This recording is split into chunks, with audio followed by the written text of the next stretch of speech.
Misteri hantu Pulau Hashima, Jepang. Pulau Hashima yang dijuluki Gunkanjima adalah sebuah pulau bekas penambangan batu bara yang ditinggalkan yang terletak dekat Nagasaki.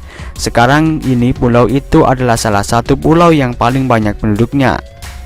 Namun pada tahun 1974 semua penduduk yang ada di pulau dievakuasi, dan setelah itu pulau menjadi kosong, tidak ada satu jiwa pun yang ada di pulau itu. Mengapa semua orang meninggalkan pulau ini? Juga semua bangunan dibiarkan menjadi bangunan tua dan hancur berantakan. Ada apa sebenarnya di pulau tersebut? Tahukah Anda informasi tentang Pulau Gunkanjima atau Hashima di Jepang? Dalam film Skyfall, James Bond dipakai sebagai tempat persembunyian penjahat. Raoul Sylvia adalah replika Hashima Island. Sebegitu jauhnya manusia pergi dan mengeksploitasi alam demi untuk mencari uang. Salah satu contohnya adalah Pulau Hashima, salah satu dari jumlah pulau di bawah Nagasaki Prefecture, Jepang.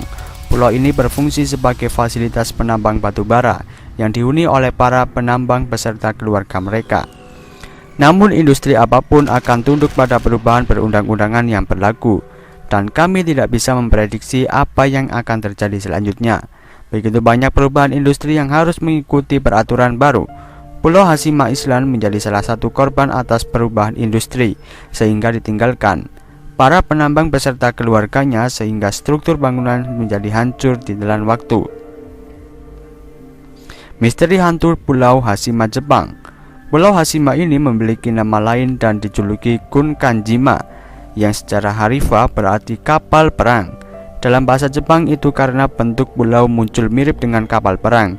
Itu juga dikenal sebagai Midori Nasashima, yang berarti pulau tanpa hijau. Pulau itu dibeli Mitsubishi sekitar tahun 1890, dijadikan sebagai lokasi penggalian batu bara dan dihuni oleh sekurang-kurangnya lebih dari 5.000 pekerja. Ada apa dan mengapa Hashima Island ditinggalkan? Pulau Gunkanjima merupakan pulau yang sangat indah pemandangannya. Hashima Island terletak sekitar 10 mil dari kota Nagasaki, Jepang Selatan. Pulau ini berfungsi sebagai fasilitas penambangan batu bara, juga rumah bagi para penambang dan keluarganya. Pada tahun 1960 penambangan batu bara diganti dengan minyak bumi. Maka dari itu banyak dari pekerja yang memutuskan untuk meninggalkan pulau tersebut. Pertambangan batu bara merupakan suatu kegiatan yang sangat mahal, dan karena perubahan preferensi konsumen sehingga memukul perusahaan menjadi buruk.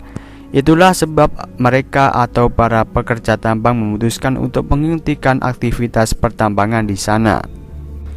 Sejak itulah kemudian Pulau Hashima dikenal sebagai Pulau Hantu. Sekarang pulau ini menjadi sepi dalam kondisi yang sangat menyedihkan. Bangunan-bangunan dihancurkan oleh angin topan dan hujan. Perubahan besar dalam industri pertambangan yang menghancurkan masa depan pulau ini. Pada tahun 1974, Mitsubishi secara resmi menutup usaha itu dan semua warga mengosongkan pulau ini. Maka situs ini sekarang runtuh. Tapi pada waktu itu dibuka untuk wisatawan, meskipun dengan akses terbatas.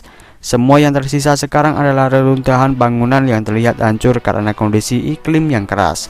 Pulau ini memiliki sekolah, teater, dan fasilitas lainnya. Bahkan beberapa barang milik penduduk masih berada di sana seperti televisi, buku, juga barang yang lainnya. Untuk masuk ke pulau tersebut ditutup pada tahun 1974 sampai 2009. Apakah Hashima Island benar-benar berhantu? Banyak orang-orang yang mengatakan pulau itu berhantu. Ya, tentunya saja pulau yang ditinggalkan yang disekelilingi oleh gelombang raksasa yang kelihatannya sangat menyeramkan. Juga banyak para pekerja yang dipaksa untuk kerja sebagai buruh tambang batu bara di sana. Dan selama Perang Dunia Kedua, banyak orang Cina dan Korea dipaksa menjadi pekerja di pulau itu. Itu merupakan aktivitas yang sangat berbahaya sehingga banyak yang kehilangan nyawa mereka. Apakah pulau itu memang angker atau tidak? Belum diketahui, tetapi pulau itu memiliki sejarah yang bekerja dalam kondisi ekstrim dengan banyak menelan korban di pulau tersebut.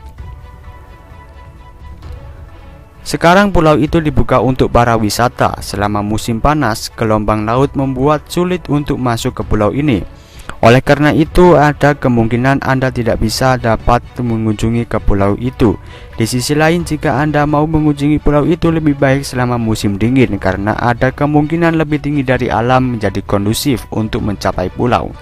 Jika Anda mencintai sejarah, Anda bisa datang ke pulau tersebut. Itu dibuka untuk pariwisata di tahun 2009. Tentu saja, pengunjung tidak diperbolehkan untuk menjelajah sendiri karena reruntuhan bangunan berada dalam keadaan yang sangat berbahaya. Pengunjung diperbolehkan untuk menyaksikan pemandangan melalui pagar. Singkatnya, disarankan untuk merencanakan perjalanan Anda mempertimbangkan kondisi cuaca lazim.